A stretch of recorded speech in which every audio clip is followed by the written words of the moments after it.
Indian post বা ভারতীয় ডাক বিভাগের পক্ষ থেকে বিপুল সংখ্যায় নিয়োগ হতে চলেছে জিডিএস বা গ্রামীণ ডাক সেবক পদে। শূন্যপদ আসে 25,000 প্লাস। হ্যাঁ বন্ধুরা, একটা হিউজ নাম্বার অফ ভ্যাকেন্সি তোমরা দেখতে পাবে এই নিয়োগের ক্ষেত্রে। তুমি যদি শুধুমাত্র মাধ্যমিক পাশ করে থাকো তাহলে তুমি এখানে আবেদন করতে পারবে।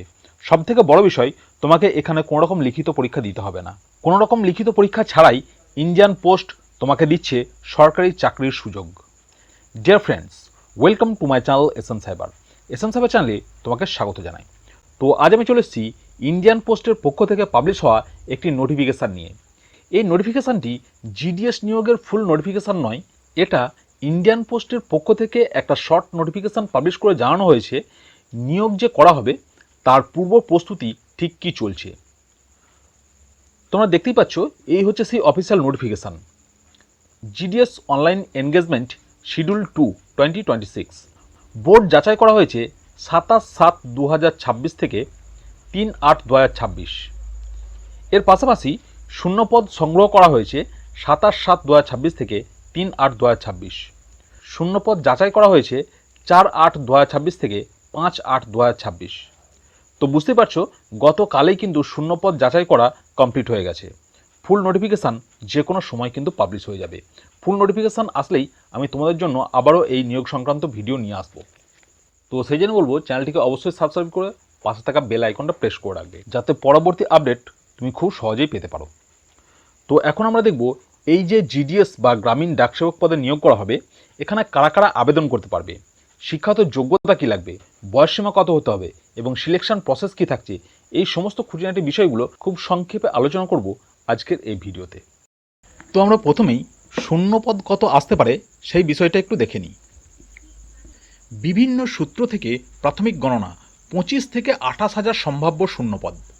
25 থেকে 28,000 মতো শূন্যপদ থাকার কিন্তু সম্ভাবনা আছে। বিভিন্ন সূত্র থেকে কিন্তু এই খবরটা পাওয়া যাচ্ছে। তো বুঝতে পারছো, একটা হিউজ নাম্বার অফ ভ্যাকেন্সি তোমরা দেখতে পাবে এই নিয়োগের ক্ষেত্রে। এবার আমরা দেখব আবেদনের যোগ্যতা। মাধ্যমিক পাস প্রার্থীই আবেদন করতে পারবে। তুমি যদি উচ্চ মাধ্যমিক পাস করে থাকো, যদি গ্র্যাজুয়েশন কমপ্লিট করে থাকো, তাহলেও তুমি এখানে আবেদন করতে পারবে। মিনিমাম এডুকেশনাল কোয়ালিফিকেশান হচ্ছে মাধ্যমিক পাস। মাধ্যমিক পাস হয়ে থাকলে তুমি এখানে আবেদন করতে পারবে। বয়সসীমা আমরা যদি দেখি, 18 থেকে 40 বছর ছেলে এবং মেয়ে উভয়ই আবেদনের যোগ্য। সংরক্ষিত বিভাগ থাকছে এসসি, এসটি, ওবিসি এবং পিএইচ ক্যান্ডিডেট যদি কেউ থেকে থাকে, তারা সরকারি নিয়ম অনুযায়ী বয়সের ছাড় পেয়ে যাবে। এবার আমরা দেখব নির্বাচনের ধাপ। এই যে নির্বাচনটা হবে, এটা বেশ কয়েকটা ধাপের মাধ্যমে হবে। আমি প্রথম থেকে যদি বলি, প্রথমে তোমরা এখানে দেখতে পাচ্ছ আবেদনপত্র ও ডকুমেন্ট অনলাইনে সাবমিট করতে হবে।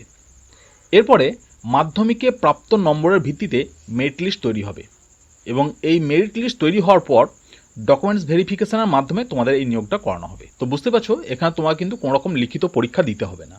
কোনো রকম লিখিত পরীক্ষা ছাড়াই ভারতীয় ডাক বিভাগ তোমাদের এখানে চাকরির কিন্তু একটা সুবর্ণ সুযোগ তোমাদের জন্য করে দিচ্ছে। তো আজকের জন্য এইটুকুই। আমি যে নোটিফিকেশানটা দেখালাম আজকে, এটা তো শর্ট নোটিফিকেশান। এরপরেই কিন্তু ফুল নোটিফিকেশান চলে আসবে। আর নোটিফিকেশান আসার সঙ্গে সঙ্গে আমি তোমাদের জন্য আবারও নতুন করে ভিডিও নিয়ে আসবো এবং সমস্ত কিছু ডিটেলসে আলোচনা করব। তো আজকের জন্য এইটুকুই। দেখা হচ্ছে নেক্সট ভিডিওতে।